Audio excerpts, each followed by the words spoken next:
बिल्कुल नहीं होंगे, क्योंकि ये सरकार काफ़ी सालों से, जब से ये सरकार आई है, हमारे समाज के लोग, मूल निवासी लोग जाति जनगणना की मांग करते आ रहे हैं, अभी तक क्यों नहीं किया। इसका मतलब है कि बिहार का चुनाव जीतने के लिए ये छोटी घोषणा कर दी है, जाति गणना नहीं करेंगे ये, और जाति जनगणना करेंगे तो बिहार का भी चुनाव जाएगा और अन्य प्रांतों से भी ये हाथ धो के बैठ जाए। ये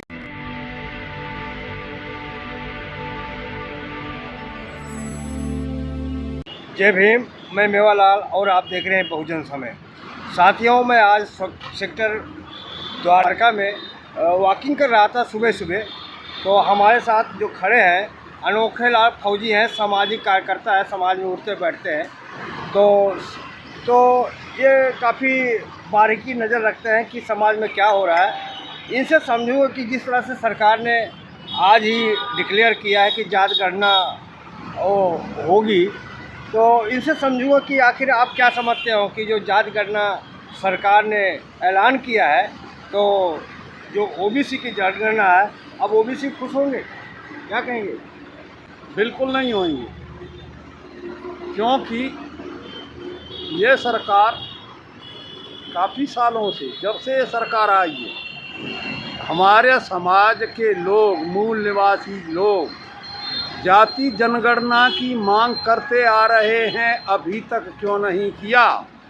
इसका मतलब है कि बिहार का चुनाव जीतने के लिए ये छोटी घोषणा कर दी है, जाति गणना नहीं करेंगे ये, और जाति जनगणना करेंगे तो बिहार का भी चुनाव जाएगा और अन्य प्रांतों से भी ये हाथ धो के बैठ जाए। एक चीज़ बताइए, जैसे मोदी जी कहते थे पहले कि जात तो चार हैं, नौजवान है, औरत है, गरीब है, अमीर है, तो ये जात गणना करेंगे, फंसेंगे नहीं? कहाँ से जाति आ गई? जाति जो इनने बनाई, इनके जो पूर्व थे मनु महाराज, उन्होंने वर्ण व्यवस्था के माध्यम से ब्राह्मण, राजपूत, वैश्य और बाकी इस देश के जो मूल निवासी है वो सारे के सारे शूद्र में शामिल कर दिए। शूद्र में भी 6743 जातियों में बांट दिया, जो कि एक दूसरे के साथ न खाएंगे पिएंगे, न बेटी रोटी का व्यवहार रखेंगे। आपकी बात सही मानो कि मोदी की बात सही मानो? मोदी तो कहते 4 ही जाति होती है। 4 वर्ण हैं, जाति 4 कैसे होती हैं? जाति तो 2.5 है, एक पुरुष है, एक महिला, और आधे में आते हैं हमारे किन्नर भाई बहनें, जो किन्नर हैं आधे में आते। जाति तो 2.5 ही है। मोदी 4 जाति कहाँ से ले आए? करें कि एक तो औरत, महिलाएं हो गई, नौजवान हो गया, किसान हो गया, गरीब हो गया।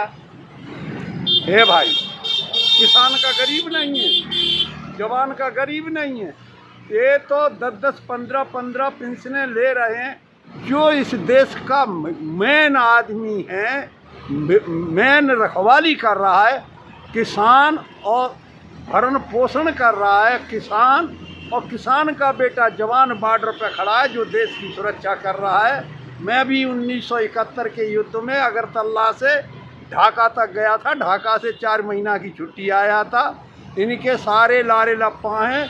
नेताओं ने क्या किया, 71 के बाद 72 में भारत रत्न पूर्व प्रधानमंत्री स्वर्गीय श्रीमती इंदिरा गांधी जी ने पहले 70% हमारी पेंशन थी, उसको 20% कम करके 50% पे ले दिया, और जो चपरासी की पेंशन 20% थी उसको 20% बढ़ा के 50% कर दिया।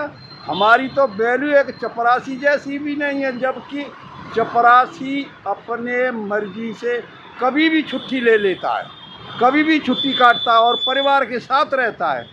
हमारा परिवार तो 1 साल के और 1.5 साल के बाद मिलता है, वो भी 2 महीना की छुट्टी। इसके बीच में कोई हमारी छुट्टी नहीं होती। न कोई हमारे लिए फैसिलिटी है। पेंशन के लिए भी वन रैंक वन पेंशन का चला आ रहा है काफ़ी सालों से, लेकिन ये हमारी पूरी पेंशन देने में इनको दर्द होता है। और ये 15-15 पेंशनें ले रहे हैं। 5 साल में इनकी पेंशन पूरी हो जाती है, 5 साल में भी नहीं, बल्कि जो है जब कसम खाते हैं उसी टाइम से इनकी अब क्या होगा? उनका जो करे कि जांच करना नहीं कराएंगे, अब उनका क्या होगा? बीजेपी के लोग करे कि जांच करना नहीं होगा, अब क्या होगा उनका यही होगा कि आम जनता जो मूल निवासी है और अन्य जनता है, इनको दिल से निकाल के फेंक देगा और इनको कोई घास नहीं डालेगा, न वोट देगा। आगे क्या होता है वो समय बताएगा और जनता देखेगी। सर, जैसे मोदी के अंदर अचानक कैसे मोह आ गया अभी ओबीसी के प्रति? वो इसीलिए आ गया, बिहार का चुनाव जीतना है। बिहार में ओबीसी की संख्या बहुत ज़्यादा है, इसीलिए बिहार का चुनाव जीतने के लिए घोषणा की है। सिर्फ घोषणा तो इनने 15 लाख की भी किया था, घोषणा तो इनने काले धन ले आने की भी किया था। आप धीरेन्द्र साहब से मिले हो क्या? वो पर्ची निकालते हैं, आप भी पर्ची निकाल दिया। भाई मैं किसी से नहीं मिला, मैं तो भाई सीधा साधा समाज सेवी हूँ, समाज की सेवा। तो कैसे कह दिया कि वो चुनाव के लिए कर रहे हो? मैंने कह दिया ना, अभी तक जनता की मांग थी तो अभी तक जनगणना क्यों नहीं की? कहाँ सो रहे थे? बिहार का चुनाव आ गया तो जनगणना याद आ गई। अभी तो मैं सुनाई हो रहा था कि पाकिस्तान को एकदम गोला से दाग देंगे, उड़ा देंगे, लेकिन अब अचानक ये बात आ गई। भाई मेरा दिमाग खराब मत करो। जब भाजपा की सरकार आई तब अटैक हुए, पार्लियामेंट में अटैक हुआ, भाजपा की सरकार थी। पुलवामा में अटैक हुआ, भाजपा की सरकार थी। अभी अटैक हुआ, भाजपा की सरकार है। और जो छत्तीसगढ़ में हमारे 20-22 CRPF के जवान मारे गए, भाजपा की सरकार थी। और जब चुनाव आता है तब ये खेल रच देते हैं ताकि जनता। आप क्या कह रहे हो समझ में? बीजेपी की कमजोर सरकार लग रहा है आपको? भाई सरकार कमजोर नहीं है, बीजेपी की सरकार जो है गरीब की हत्या करने वाली सरकार है। अब जगह जगह देख रहे हैं दिल्ली। अरे मोदी का डंका बज रहा है पूरे देश में। डंका तो बज रहा है, क्यों बज रहा है, कैसे बज रहा है, ये अंदर की बात है, ये हम भी नहीं बताएंगे। क्योंकि अगर हम ये बात कहते हैं तो कल ही हमारी 4 सीट और वारंट आ जाए। इसीलिए जो डंका बज रहा है अंधभक्त बजा रहे हैं, ना कि आम जनता। चलो धन्यवाद। ये थे अनोखे लाल फौजी जी। ये सुबह सुबह वॉकिंग करते हैं। ये जो वॉकिंग करते हैं इससे फ़ायदा होता है कुछ? हाँ, फ़ायदा होता है ना। हमें कैंसर, हमारी किडनी खराब, अस्थमा की बीमारी, तो इसमें थोड़ा राहत, घूमता हूँ तो थोड़ा राहत मिलती है। चलो धन्यवाद। तो ये आप देख सकते हैं कि बातचीत हमारी कैसे लगी, प्रतिक्रिया में जरूर बताएं। मैं मेवालाल, बहुजन समाज, दिल्ली। जय भीम, जय भारत। अगर आपको लगता है कि हमारा काम बहुजन समाज के लिए महत्वपूर्ण है, तो आप हमें आर्थिक सहयोग के लिए सीन दिखाए गए QR कोड स्कैन और फोन पे और गूगल पे और UPI और बैंक अकाउंट में कर सकते हैं।